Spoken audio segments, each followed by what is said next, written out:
During the Cold War, the Soviet Union forms an organization called Patriot. They chose representatives of the different nationalities of the Union and experimented on them to create a team of superheroes that would defend the motherland against any threat, even supernatural ones. However, a mysterious explosion destroyed the lab with the experiments, and all the superheroes plus the scientists that created them were never heard of again. In the present day, the Russian army is testing new robots that would allow them to fight without needing a human on the field thanks to their very advanced AI. The demonstration starts well, but suddenly, the robots turn around and start attacking their own team's tanks and helicopters. There's nothing human reflexes can do against them, and once all the vehicles have been destroyed, the robots attack the building with all the generals and technicians, leaving nobody alive. Once the smoke clears, it's revealed that the person behind this is Dr. Kuratov, one of the scientists behind the Patriot project all those years ago. He's gained superpowers as well, and now he can generate electricity and control machines, so he takes the robots away with him. Sometime later, the Ministry of Defense holds a meeting to deal with the situation, and it's finally revealed what happened during the Cold War. In 1940, Kuratov was in charge of the Innovative Technologies Department in the Patriot project. His main obsession was Module 1, a remote designed to control any motorized vehicle. The experiment was a failure, and the project was shut down. Kuratov became extremely jealous of Victor, whose own genetic research impressed their higher-ups, and Kuratov decided to steal that research to conduct some underground experiments of his own. His goal was to outperform Victor and be recognized as a great scientist too. Many humans became biological victims of his work, and Kuratov was arrested, but he escaped anyway and hid in his genetics labs. The army decided to storm the lab, but Kuratov had transformed the place into a bomb, causing a massive explosion. They had thought he died there, but it turns out the chemicals released by the explosion altered his body and he became the Module 1 experiment he was obsessed with. To defeat him, they'll need to find the superheroes he made. Meanwhile, Kuratov is sneaking inside one of the many army warehouses to steal all vehicles and resources he can find. After the meeting, the Ministry of Defense decides they'll reopen the Patriot organization under the charge of Major Larina. She announces their superhero team will be called the Guardians and makes her people start researching any supernatural story they can find, be through rumors, viral videos, or tabloids. Once they have enough information, they begin traveling all over the place to find these superheroes, the first stop being in Armenia. In a hidden temple, Lur is living as a hermit, trying to leave his old life behind. When Larina approaches him to talk about the Patriot project, Lur shows off his rock-controlling powers in a threatening way. He doesn't want anything to do with the Patriot project because they played with him to then discard him, but he changes his mind when Larina informs him Kuratov is alive and Lur could get his revenge. Next, they travel to western Kazakhstan, where Khan is found meditating in the desert. When the agents approach him in armed vehicles, Khan activates his ghost powers, which allow him to move fast and undetected. He kills all the agents with his curved swords in seconds, and only stops when he sees Lur, who convinces him to join him for revenge. Their next stop is northern Siberia, where Assis is living in a cabin in the woods. As soon as she sees soldiers approaching, he transforms into his beast form and throws them all away, only calming down when he sees his old friends Lur and Khan. Assis wants revenge as well, so he accepts to join. The final trip is to Moscow, where Xenia has become a famous performer. She uses her powers to perform in a pool where she becomes invisible underwater. One evening after a show, she finds Khan in her dressing room and immediately attacks him, showing off her fighting skills. Khan uses his ghost powers to get out of the fight and urges Xenia to remember her old friends, but Xenia refuses to listen. Lur shows up as well and Xenia immediately attacks him too, starting yet another pointless fight that Lur wins because he was the one that taught Xenia her moves. Assis cuts in and explains to her that they're all loners with superpowers who haven't aged in 40 years, just like her. So even if she doesn't remember them, she could join their cause to find out who did this to her. In the meantime, Kuratov finishes creating his very own clone army to carry on his plan. The Guardians return to the Patriot headquarters, where Xenia explains what happened to her. Her first real memory is from 1978, when doctors found her near Sevastopol. Nobody could identify her, and she only knows her name thanks to an engraved ring she had with her. Doctors said her memories would come back with time, but so far it hasn't happened. When Xenia noticed she didn't age, she knew other people would notice too, so she decided to travel around. Her powers include invisibility in water, thermo-resistant skin, and controlling her body's temperature in all conditions. At that moment, Larina's team announces they've found Kuratov in a junkyard that he's using as his command center, so they must use the element of surprise quickly before Kuratov sees them. When they arrive there, Xenia is happy to see it's raining because she'll be able to become invisible, but they also discover someone has jammed their signal and they can't communicate with headquarters. The team splits to attack from different spots, and Xenia walks in without a care.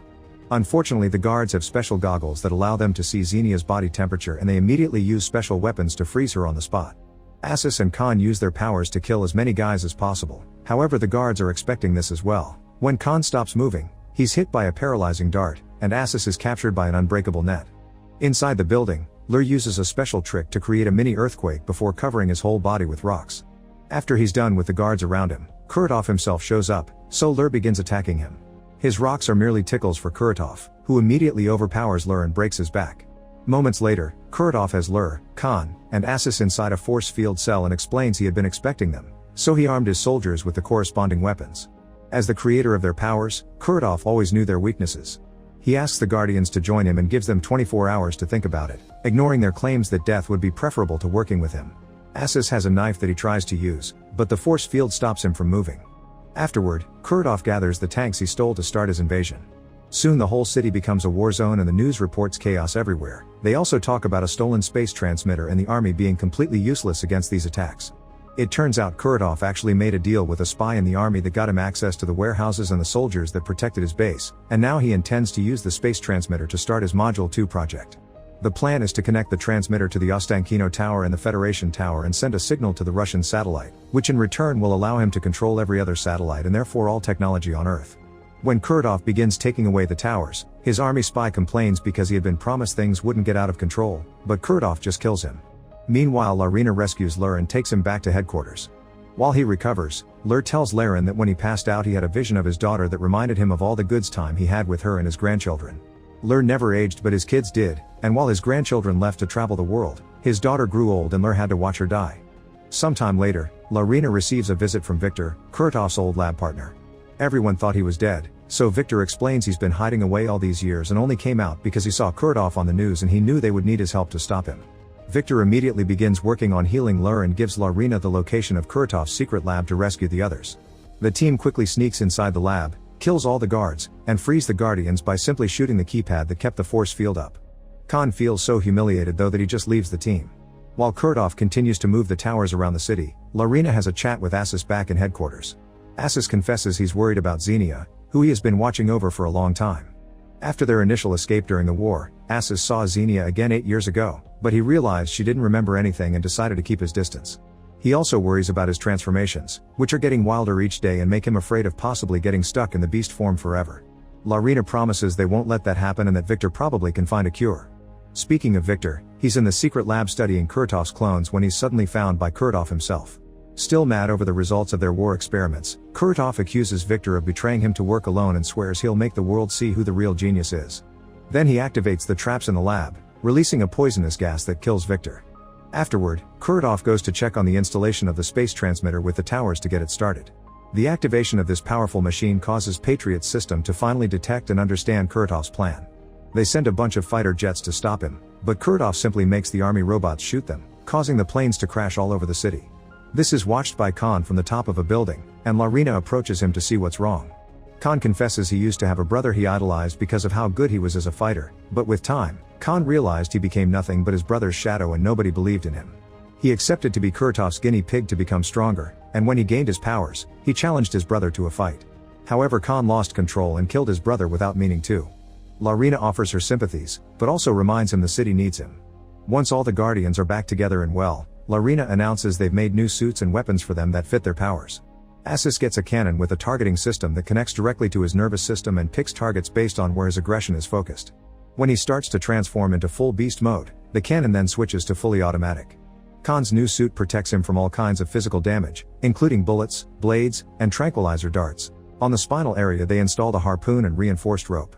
For Lur, they made a suit that gives him access to rocks all the time, and a special whip that transforms his telekinetic ability to control rocks into electromagnetic impulses. Lastly, Xenia gets a suit that allows her to become invisible whenever she chooses, and she can make any object invisible with her by just touching it. The team begins training with their new weapons, and although there are some mishaps at first, with enough practice they gain full control and are ready to rumble. Kuratov is currently charging the towers to send the signal with a beam, so Patriot has an hour to do something. The team makes a plan to dismantle the tower's force field, after which they must escape as quickly as possible because the whole Moscow city complex will be destroyed by rocket launchers. Lur sneaks into Kuratov's work area by using the subway tunnels, where he easily beats up all the guards with his new whip. Asis and Xenia take on the guards on the streets, a fight that starts easy for them until more guards arrive. Xenia has to hide, but Asis allows his body to go full beast mode and finishes the fight without issues. Then Xenia rides Asis to meet with Lur at the mall, where Asis' size causes some trouble in the elevator. Khan approaches the tower by plane, and this time Pilot is ready to dodge the attacks coming from the army AIs. However, he's having difficulty getting the plane close enough to jump. Asis, Lur, and Xenia reach the mall roof and begin crossing one of the many iron bars that are holding Kurtov's tower up to access it. Guards open fire on them from a parallel bar, making Asis slip. Lur activates his whip to make a shield, but he doesn't know for how long he'll be able to keep it up.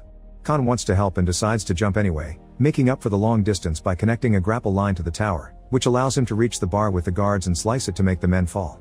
Meanwhile at Kurtov's lab, Larina finds Victor, who still has a few minutes of life left. He tells Larina that he discovered the Guardians possess the ability to transfer their power to one another, and this merging increases their strength. That's why Kurtov had disabled Lur, since he was afraid those powers could split Earth in half. This transference of energy is difficult to control, so they have to avoid making any wrong moves or it'll kill them. The Guardians enter the tower, and after knocking out a few guards, they find the generator. The guys discuss options to disable it, but Xenia just goes for it and grabs it to short-circuit it with her body heat. It hurts her terribly, but it also manages to shut down the force field around the top of the tower, and Asis catches Xenia right before she falls. With the field down, the army wants to start bombing, but Larina asks them to wait so that the Guardians can get their revenge. The Guardians go to the top of the tower to fight Kurtov, but things don't go well. With his power, he easily disables Asis' cannon and Lur's whip, and his strength takes care of Khan.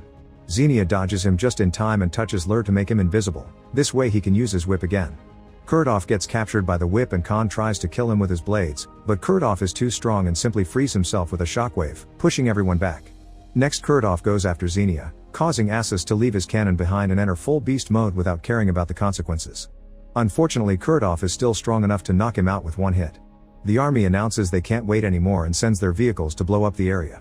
As soon as Khan sees a plane flying by, he connects his grapple line to it, then he connects all the Guardians to the line so they can be taken away. Kurtov notices this and uses his powers to make the plane lose control, prompting Khan to cut the line and release all the Guardians in the river before the plane crashes. At that moment the army finally launches its missiles, but Kurtov laughs and makes them explode in the sky before they can even reach him. As Kurtov finally begins making contact with the satellite, Larina meets with the Guardians by the river and tells them what she learned from Victor. The Guardians decide to take the risk and concentrate all their power on Lur, who charges a blast of energy that he shoots at the tower, instantly destroying it and all the buildings that surround it. It also causes Kurtov to fall to his doom. The newscasts report the city has been saved, but nobody knows the cause of this supposed terrorist attack and they're waiting for the defense minister to hold a press conference later. They also think it was the armed forces that saved the day with some secret weapon. Efforts to rebuild are getting started as well. Larina expresses gratitude towards the Guardians for their help, but the Guardians announce they're going back to their boring lives, especially Xenia, who has remembered the source of her ring. However, they promise they'll come if big trouble happens again. Before they leave, Larina tells them they found more Guardians. Sometime later in the middle of the night, two men stop a van from which Larina comes out. She quickly fights them, and once they're under her threat, she makes them confess they were sent by someone named Farum. Hearing this name leaves Larina worried. Make sure to subscribe and turn on notifications so you can watch more videos like this. Thanks for watching.